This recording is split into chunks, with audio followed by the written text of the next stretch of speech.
Good evening, everybody, and welcome back to Total War Warhammer 3. I'm Varda, and today we are continuing our Tomb Kings campaign. As I was rolling some of the turns and replenishing Khalida after our climactic clash with the lizards, Skarbrand decided that he would make his presence known, and has attacked Karag Orud. Now, you can't see it on the map because, well, I can't show it to you. But we do have an army close by to attempt to reclaim the city, should we lose it. So the focus of this battle is to do as much damage as we can, banish as many demons, weaken as many human units, so that when our auxiliary army gets here to reclaim the city, they don't have a huge amount of work to do. Now, ideally, we would win this battle because Skarbrand raises settlements. He doesn't occupy them. And that's going to reset this to a tier 1 settlement and mean that this is a weaker front in future. But I guess we can still play for the heroic defense, and that is what we are going to be aiming to do. I'll see you on the battlefield. Alright everyone, the plan is as follows. We have left a token force on the central capture point. The enemy are attacking from 3 locations, with a big force here, a slightly smaller force over there, and Skarbrand with his champions over here. Now, we want to weaken them, and the best way to weaken a demon army is to hit the leadership and then hit the chaos units. And so that's exactly what we're going to do. Our archers are on the walls here, in position to do as much damage as possible to Skarbrand. We have the Tomb Guard halberds ready, along with the chariot archers, and we're going to pull the chariot archers out beyond the wall, hopefully to distract Skarbrand and keep him under arrow and tower fire as much as possible. Then we will improvise the rest. Let's get the battle underway. We have begun the fight. Skarbrand and his heroes are marching towards the gates. We are sending out the chariots. Our archers have been given one clear command: to shoot down the enemy commander at all costs.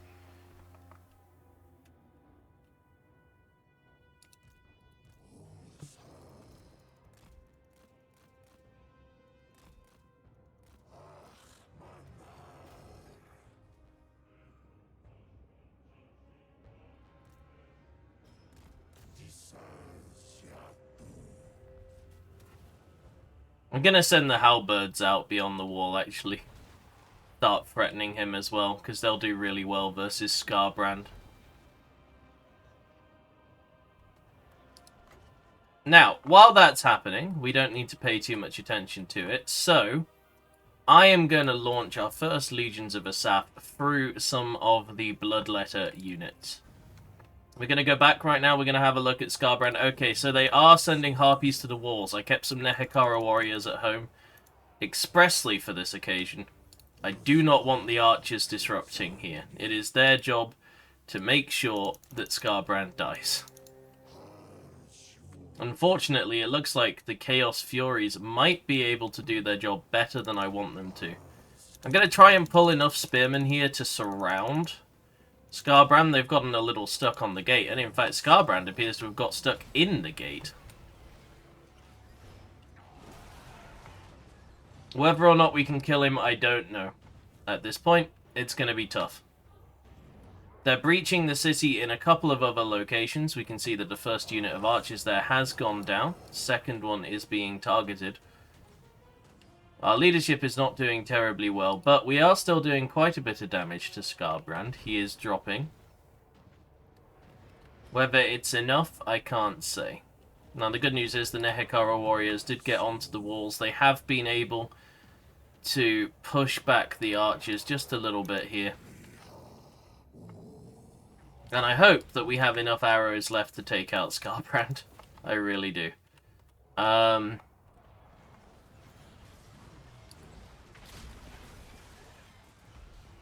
He's below 3k hit points. We have to break his leadership. That's the other part of this. Like, if we can break his leadership, he'll be a lot easier to deal with. What's he on now? He's on 2.2. He is dropping rapidly. The halberds are definitely doing their job in conjunction with the archers here. And indeed, you can see that his health bar has developed some red lines, at least on the visual, which means that he's likely to go down here. And hopefully, you know, we can take out him, and then the Tomb Guard with halberds might be enough to push through elsewhere. They are dying. I'm just going to bring up his health again. What are we at? 1.1k?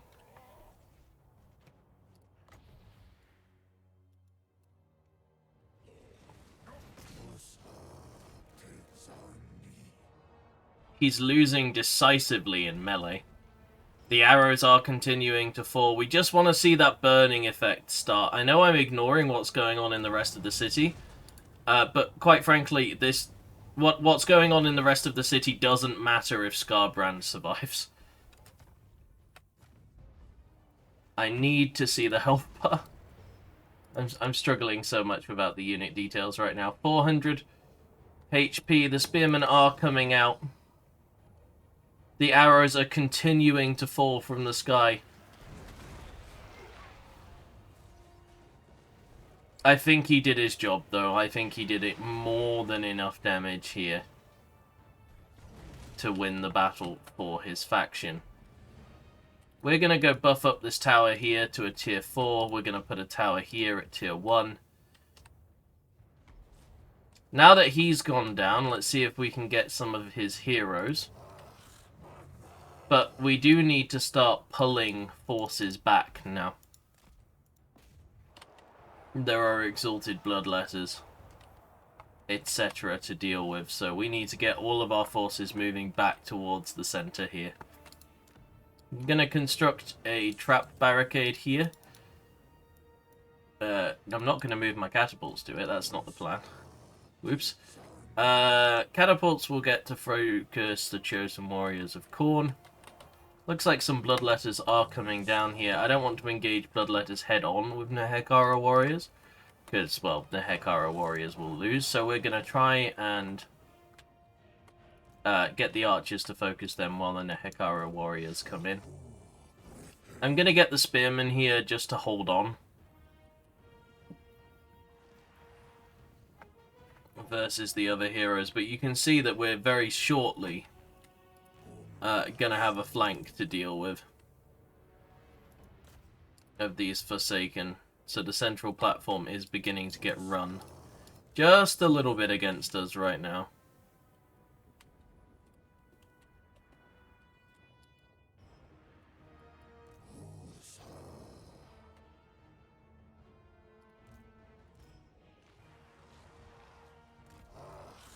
I'm going to move the infantry out here, and I'm going to try and fold the bloodletters into the 2 units of Nehekara warriors so that we have as big a surround as possible. And we can see that even though they are much better, at this point the game thinks they're weakened enough to be low threat. What have we got over here? We've got the Chaos Knights of Khorne engaging. I'm going to pull the Nehekara warriors out now. Leave the spearmen to deal with that. Unfortunately, these Forsaken have got on top of my units way faster than I'd like. I'm going to summon in the Ushabti back at base on the central platform here. Just get them to help out as much as possible, while our units here begin to push their way through.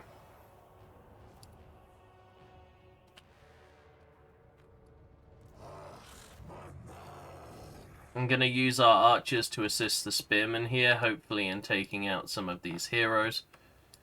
The problem with the heroes is that they won't burn.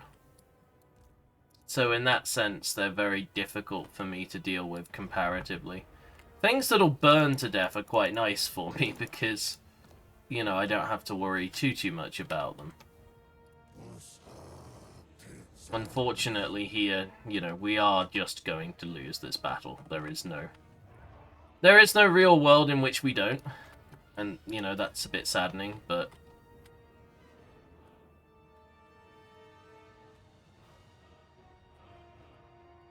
Oh, I've left a unit over here by mistake. Let's get them into the battle. Let's use the legions of Asaph now to come in with the Ushabti and try and help them in dealing with the Exalted Bloodletters.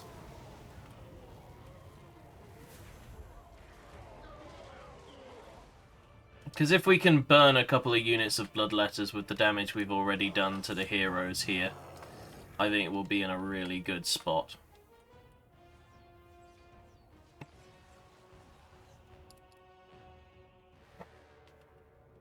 I'm surprised that Chaos Champion didn't rout.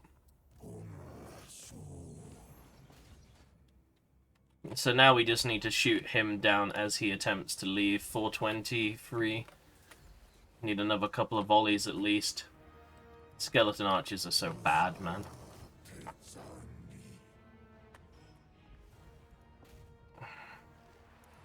Alright, if he comes back, we'll have to try and get that. There's not much we can do about it now. Simply put, we're not going to have the firepower. Looks like the Ushabti have fallen, and with them any real hope we had of holding this position. Looks like the army-wide crumble is coming in now. I hoped we would do a bit better. But maybe I put too much stock into fighting Skarbrand. Well, if they raise the settlement, we'll just have to come and get it back. There's not much we can do now. Let's see what they do on the campaign map. And so, Karagorud has fallen to the forces of Khorne.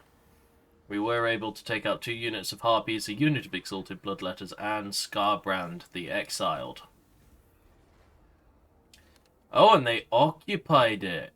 It must be because it's a capital. That must be like a dark fortress or something for the Chaos rework. Okay. Maybe we can get it back without it being completely razed to the ground, but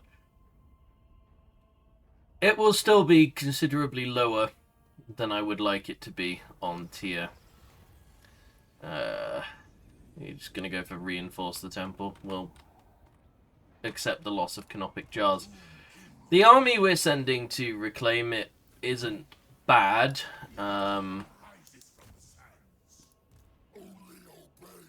But I do wonder whether it's capable of taking down the city, especially now there's a garrison there. So, I think what we'll do, we'll start building some siege equipment. And I believe we have some armies not too far away. Khalida is maybe 2 turns away from being able to bring the might of her army to bear. Unfortunately, Rakash, the second strongest army we've got, is going to be stuck on this front with the lizards for a while. Actually, well, we're not at war with the lizards, so once King Petwit, or whatever his name is, finishes recruiting, I think we can send him over there and bring Rakash back to work with Khalida. I think that'd probably be the most sensible call. Now, we are 1 turn away from being able to build some stuff, so I don't actually want to spend money right now. I want to save it. We'll ignore these building upgrades, and I'll see you in the new turn. Okay, it says it'll be a close defeat. I'm looking at that army, and I'm not confident. I've moved a couple of armies. I saved moving Khalida's to see if we could get her in range, and her movement looks like it stops just on the outside of the city. So,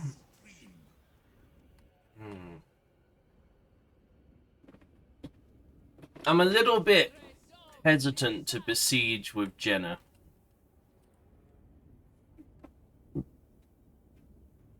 I don't think he'd be able to get any meaningful contributions done, so I think we're going to just keep him there for the time being. In reinforcement range while we bring Rakash, Khalida's right hand, over. And now we're going to build the Hyra Titan. Or at least the restored Hydra Titan statue, which will allow us to recruit them. I am very excited about that. You can see that I moved Rakash over here, and King Petuit. I know I'm probably saying that horribly wrong, but that's how I want to say it, so that's how I'm saying it, apparently. Let's level up our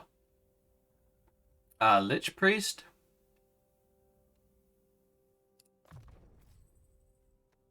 Give him Keeper of Law for some extra winds of magic.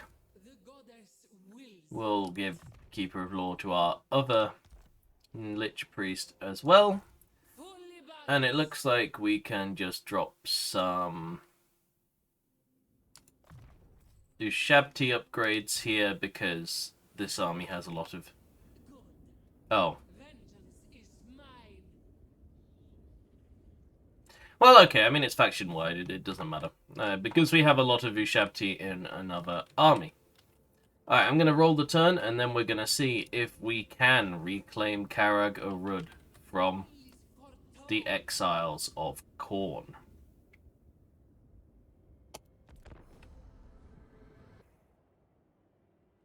Alright, at the start of the turn, we are going to move King Jenna.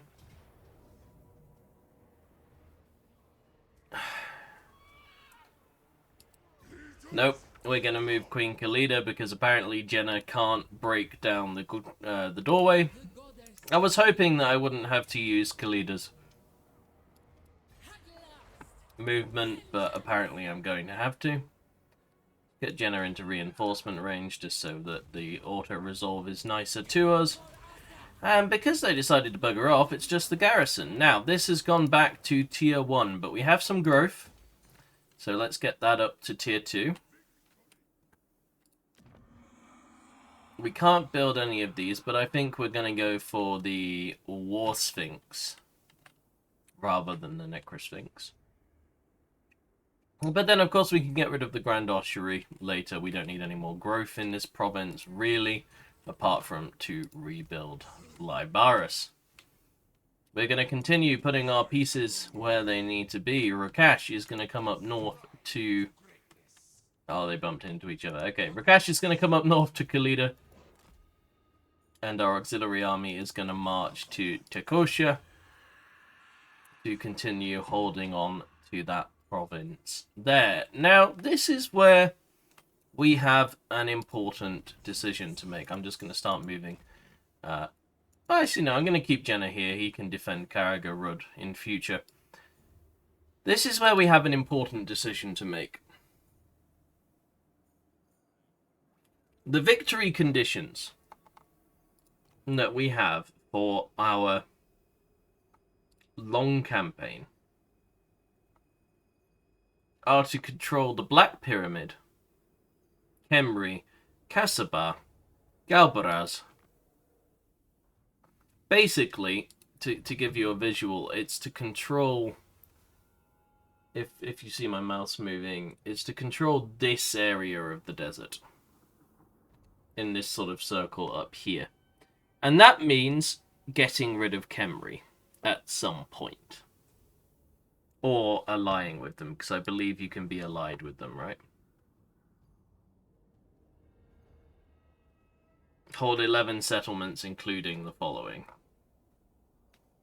I think if your allies or military allies hold them, those buildings count, but I could be wrong on that. Let me know in the comments if I am. So, I think the plan now is to begin moving up this way. Take Galbaraz. And we'll leave Khemri for the time being, even though I know there are 4 or 5 settlements we need in this area. And we'll destroy our Tomb King brethren in the late game. If and when that becomes necessary. So, Queen Khalida, she is going to pick up Stone Sentinels. Get another buff for constructs, because she is beginning to have quite a few constructs in her army. We are not going to upgrade Granite Massif right now, because we are saving to get higher tier buildings in Lemire. We have regained this settlement, so we are going to give it the construction cost. How much growth? We have 2 growth. We would need 2. I think I'm going to go Nah. Like, construction cost sounds good, but I'm going to go with growth, because it'll stack up over time, right? We can always switch it a turn before if I'm really feeling the need to. Okay, so, over the next couple of turns, I am going to move King Rakash to back up Queen Khalida. I'm going to move the other sort of armies we have into positions of strategic importance. And I'll see you when that's done. I assume your jaw is still attached. Alright, we have the chance to confirm what I was thinking earlier. Cetra has offered us a military alliance. He'll even pay us for the privilege, and I see no reason not to accept.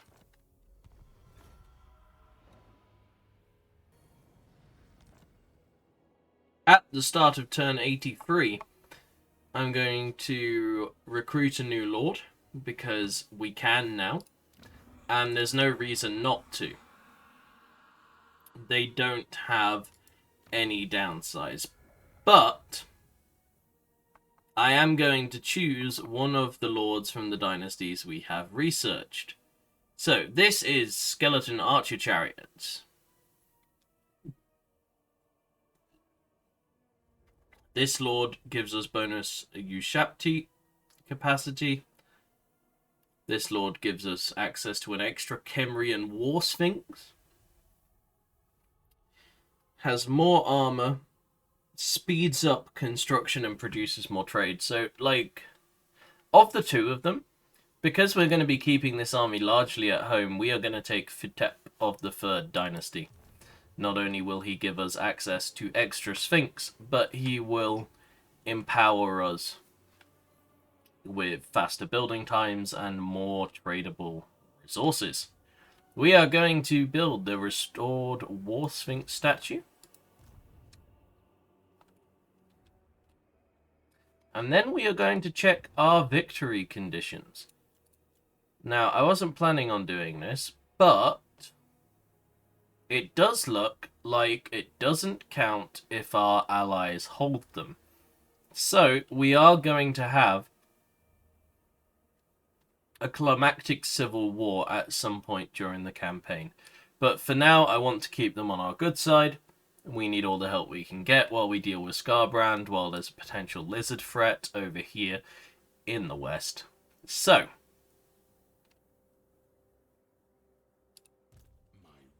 Khalida. King Rakash is a few turns away. And I think that means that Khalida right now can take a step out. And although she can't reach Gafir, she can take a quick step into the enemy lands and adopt raiding stance, making our intentions very clear to Khorne. Jenna will occupy his new post here, and we will continue moving him to the west.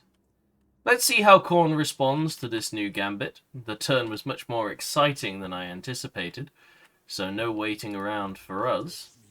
And I'll see you. Okay, they want military access. I'm going to say yes, because I want them to be in good relations with us. I don't want to be fighting them right now. We are going to go with servant sacrificed, because we want to keep our casualty replenishment for the fights to come. We are now going to recruit King Futep of the 3rd Dynasty.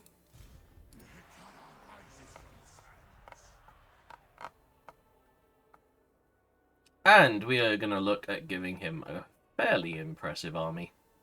Let's get him some of the archers.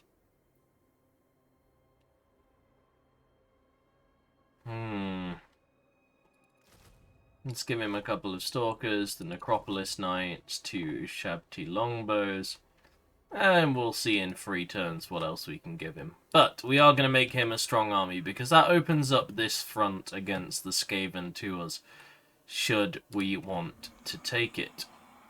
We're going to destroy the Grand Ossuary here, because we have enough now, I believe, to fully raise Lybaris to a tier 3 settlement with the 3 growth remaining. What do we want to do with Rosetta? Well, I honestly think opening up some more Ushabti for our armies isn't a bad idea. We'll very quickly drop the upgrade there. And I think once we move King Rakash into reinforced range of Khalida, that will be it for this turn. At the end of the last turn, I did remember that I needed to start an upgrade. So, I have researched the Herald of Khemri, which grants a follower to our faction that boosts the efficacy of our archers. So, we are going to go to Queen Khalida. We're going to have a look at her details, and we're going to go to Ancillary and give the Herald of Khemri to her. We're also just going to have a quick look at what we have here. It looks like Sepkop could have some armor. He could have the Gambler's armor and Fencer's blades, just to make him a little bit stronger. Okay, well that's about all we have, which isn't ideal, but it'll do. Skarbrand has taken up refuge. There we go, that's the word I was looking for, in Death Gorge. And Khalida is not going to put up with that. She's going to continue raiding her way through his territory. And Rakash is going to move up just behind Khalida. If Skarbrand attacks, we can always retreat. But honestly, with that army, I think Khalida would beat him alone. We did destroy the growth building in Lamia. So we are now going to build up the restored Necrosphinx statue. And then we will have access to all of the new and cool tech that we possess. It does look like we are going to have to wait a hefty number of turns before any of it is available, but that is a price I am willing to pay.